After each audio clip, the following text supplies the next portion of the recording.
తాకట్లో ఉన్న మీ బంగారాన్ని విడిపించి ఆ రోజు ధరకే కొనబడుతుంది ఆచారి గోల్డ్.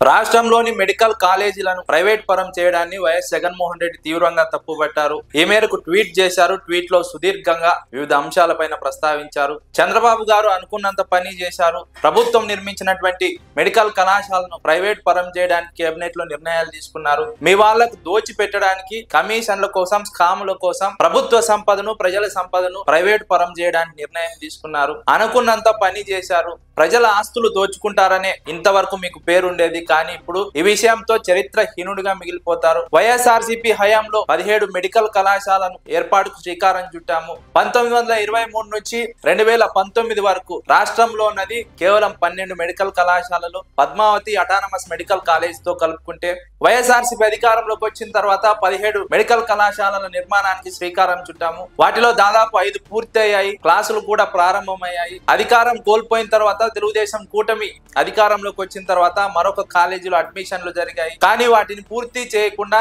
వాటిని పక్కన పెట్టి ప్రైవేటు పరం చేసి తమకు అనుకున్న వారికి అక్రమంగా ఆస్తులను కట్టబెట్టడానికి, స్కాములు చేయడానికి, కమిషన్ల కోసం ప్రైవేటు వారికి దారాదత్తం చేయడానికి చంద్రబాబు నాయుడు కేబినెట్ లో నిర్ణయం తీసుకున్నారని వైఎస్ జగన్మోహన్ రెడ్డి తీవ్రంగా తప్పుపట్టారు. 2019లో వైఎస్ఆర్సీపీ అధికారంలోకి వచ్చే నాటికి రాష్ట్రంలో ఉన్నటువంటి మెడికల్ సీట్ల సంఖ్య దాదాపు 2300కు పైగా. వైఎస్ఆర్సీపీ మెడికల్ కళాశాల నిర్మాణం పూర్తి చేసిన తర్వాత అందుబాటులోకి వచ్చినటువంటి సీట్ల సంఖ్య దాదాపు 2500కు పైగా ఉన్నాయి. దాదాపు రాష్ట్రంలో ప్రస్తుతం 4000 మంది చదువుకునే విధంగా, వైద్య విద్యను అభ్యసించే విధంగా ఇన్ఫ్రాస్ట్రక్చర్ డెవలప్ చేయవచ్చు. కానీ చంద్రబాబు నాయుడు ప్రభుత్వం ఆ పని చేయకుండా వాటిని పక్కన పెట్టి ప్రైవేట్ పరం చేసి దోపిడీకి తెరలేపింది.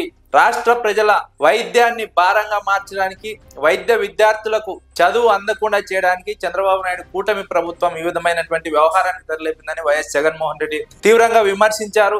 ఆరోగ్యశ్రీ విషయంలో కూడా ఇదే నిర్ణయం తీసుకున్నారు. బీమా కిందకి తీసుకురావడం వల్ల పేద మధ్యతరగతి వర్గాలు తీవ్రంగా ఇబ్బందులు పడతారు. వైఎస్ఆర్సీపీ హయాంలో 25 లక్షల వరకు ఉచితంగా వైద్యం అందించే విధంగా ఆరోగ్యశ్రీలో మార్పులు తీసుకొచ్చాం. కానీ ఇప్పుడు బీమా కిందకు తీసుకురావడం ద్వారా పేద మధ్యతరగతి ప్రజలు తీవ్రంగా ఇబ్బందులు ఎదుర్కొనే అవకాశం ఉంది. వైద్యం మరింత భారంగా మారే అవకాశం ఉంది వారికని వైఎస్ జగన్మోహన్ రెడ్డి ట్వీట్ లో పేర్కొన్నారు. అదే సందర్భంలో నెట్వర్క్ ఆసుపత్రులకు దాదాపుగా 4000 కోట్ల రూపాయలు ఎగ్గొట్టారు. ఫలితంగా ప్రజారోగ్యాన్ని గాలిలో దీపంగా మార్చారు. ప్రజలకు నాణ్యమైన వైద్యం అందకుండా చంద్రబాబు నాయుడు వ్యవహరిస్తున్నారు. 15 నెలల్లోనే ఇంత దారుణంగా ప్రజల సంపదను దోచుకోవడానికి, ప్రైవేటు వ్యక్తులకు దారాదత్తం చేయడానికి చంద్రబాబు నాయుడు కూటమి ప్రభుత్వం తీసుకున్నటువంటి నిర్ణయాలు చరిత్రహీనుడిగా చంద్రబాబు నాయుడిని మార్చుతాయంటూ వైఎస్ జగన్మోహన్ రెడ్డి ట్వీట్ లో పేర్కొన్నారు. వైఎస్ జగన్మోహన్ రెడ్డి తీవ్రంగా ఈ అంశం పైన స్పందించారు. ఎందుకంటే రాష్ట్రంలో వైఎస్ జగన్మోహన్ రెడ్డి అధికారంలోకి వచ్చిన తర్వాతే 17 మెడికల్ కళాశాల ఏర్పాటుకు శ్రీకారం చుట్టారు. వాటిలో కొన్ని పూర్తయ్యాయి.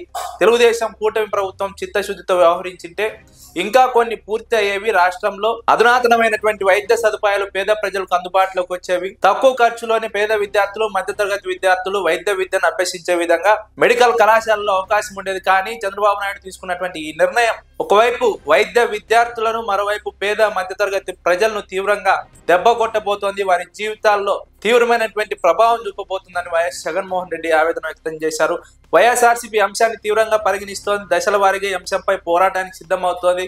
ఎందుకంటే వైద్య రంగంలో వైఎస్ఆర్సీపీ అధికారంలోకి వచ్చిన తర్వాత తీసుకున్నటువంటి నిర్ణయాలు చారిత్రాత్మకమైనవి. 17 కళాశాలలు ఏర్పాటు చేశారంటే చిన్న విషయం కాదు. చంద్రబాబు నాయుడు ఇన్నేళ్ల పాటు ముఖ్యమంత్రిగా ఉన్నారు. ఏ ఒక్క రోజైనా ఒక మెడికల్ కళాశాల అయినా నిర్మించారా? కనీసం ఆలోచన వచ్చిందా? ఎందుకు రాలేదని వైఎస్ జగన్మోహన్ రెడ్డి ప్రశ్నించారు. తెలుగుదేశం కూటమి ప్రభుత్వం చిత్తశుద్ధితో వ్యవహరించి ఉంటే దాదాపు 7 మెడికల్ కళాశాలలు పూర్తి అయ్యేవి. వైద్య రంగంలో ఇది ఒక అద్భుతమైన మార్పుకు శ్రీకారం చుట్టేది. చాలా మందికి అధునాతన వైద్యం ఉచితంగా అందేది. వైద్య విద్యార్థులకు అతి తక్కువ ఖర్చుతోనే వైద్య కోర్సులను పూర్తి చేసే అవకాశం దక్కేది.